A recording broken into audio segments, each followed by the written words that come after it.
Panvision TV presents. আমাদের দেশে বা মুসলিমদের একটা রেওয়াজ রয়েছে যে তারা সুরমা লাগান।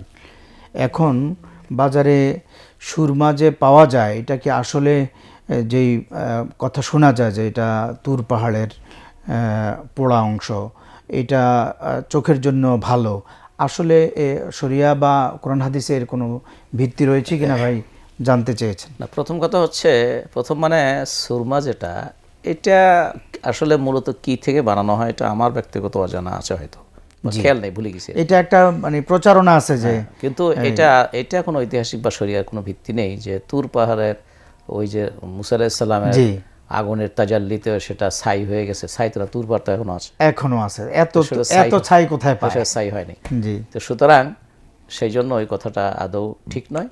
এটা অন্য অন্য প্রোডাক্টের মতো এটাও একটা প্রোডাক্ট। জি, হয়তো এখন আমি হয়তো একজাক্টলি আমার এটা ধন্যতা যে একজাক্টলি কী থেকে সুরমা বানানো হয় সেটা আমার হয়তো মুহূর্তে মনে আসতেছে না। কিন্তু এটা তুর পাহাড়ের পুড়ে গেছে, সেখানকার ছাই দিয়ে ই করা হয়েছে, এটা কথা ঠিক নয়। এমনি কি এটা সুন্নাহ কিনা?